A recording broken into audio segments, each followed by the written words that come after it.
Hey everybody, welcome to my video. Today I do have a special guest joining me, Miss Lighter Shade of Brown. Hello.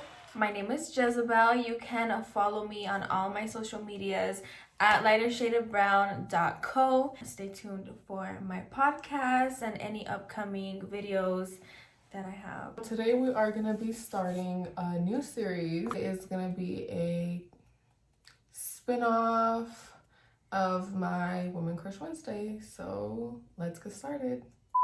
Today we're going to be talking about Ernesto Miranda, which if you've ever been arrested before, You have the right to remain silent. Anything that you say or do will be held against you in the court of law. Ernesto was a 24-year-old man from Arizona who had been in and out of jail and in different states at that.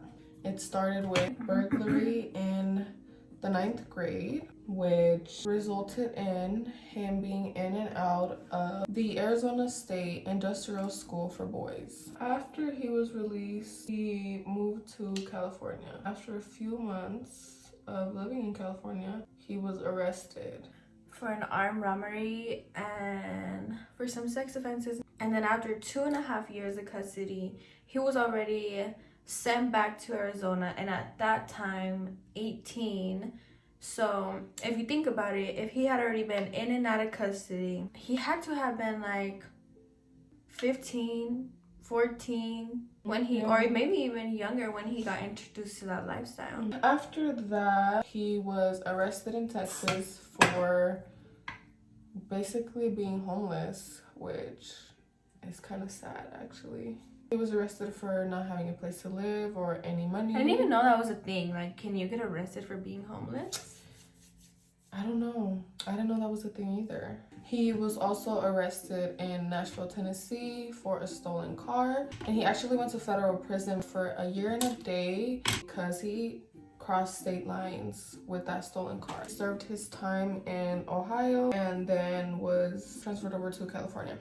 After that, for the next couple of years, he actually stayed out of jail, working various jobs. He lived with his girlfriend, who was actually 29 years old, and I think she had 2 kids. And she was already married, but she couldn't afford a divorce, so they just lived together.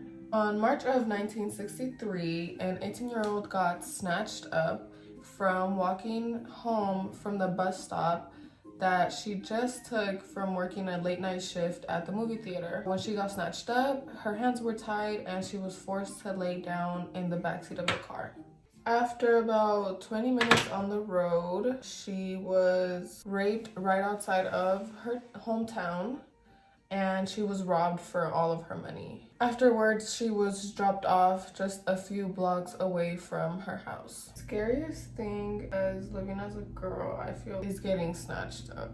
Or like walking to your door and then feeling like somebody's following you. It just sucks having to always be having to watch your back. Yeah. Or always having to worry about the man over there been looking at me for too long, or we've been in these 2 aisles at the same time. And it sucks that you gotta be paranoid about those things, but you have to be paranoid because the moment you think, no, I'm good, is when you're gone. A few days after what had happened, the 18-year-old and her cousin saw a car similar to the one that had snatched her up, and it was driving slowly around the bus stop where she got snatched up from. The victim and her cousin reported the description of the car they saw, and they reported the car's partial license plate. With that information, they tracked the car down to a 29-year-old woman named Twila Hoffman, who lived near Mesa, Arizona. Twila lived with her boyfriend, which was Ernesto Miranda. And when the police showed up to their doorstep, Ernesto actually agreed to go to the police station and talk to them. So that wasn't even his car. Did his girlfriend not know like anything that was going on? He probably told her what they be telling all of us. I'm with the homies. When Ernesto pulled up to the police station, he actually did a lineup with 3 other men to identify who did a crime. When he was doing the lineup, the victim wasn't able to identify him right away. Even though that happened, when Ernesto asked the cops, oh, how did I do?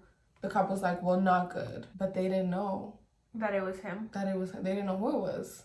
She hadn't identified anybody. They questioned him for 2 hours long. Without a lawyer, he ended up confessing. Not only that, but you know what these cops did? They brought her in to the room. Oh, and they asked him, was this who you raped?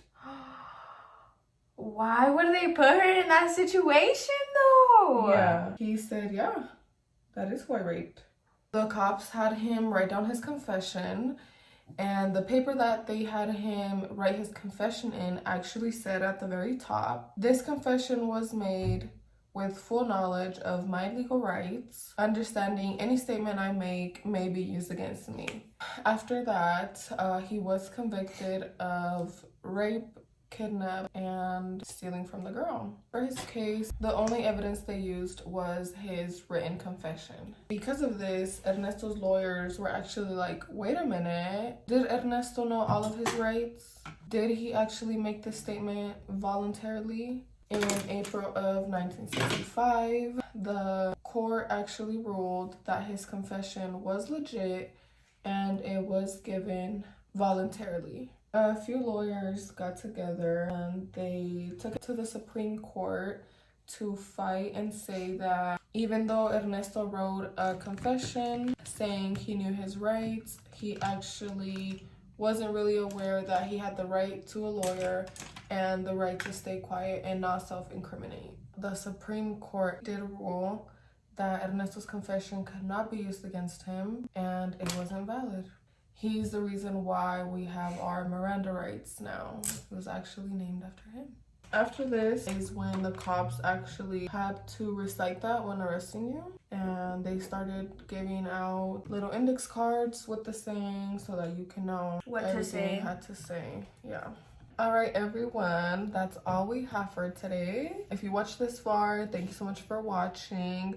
Tune in to Ms. Lighter Shade of Brown's podcast coming right after this, and we're gonna be talking about the juicy girl talk, anything you want to ask, anything you want to contribute into the conversation and say, any questions, any situationships that you're going through at the moment. Like, don't be afraid to join the community and join the conversation. Exactly. Don't forget to like and subscribe. Bye, guys.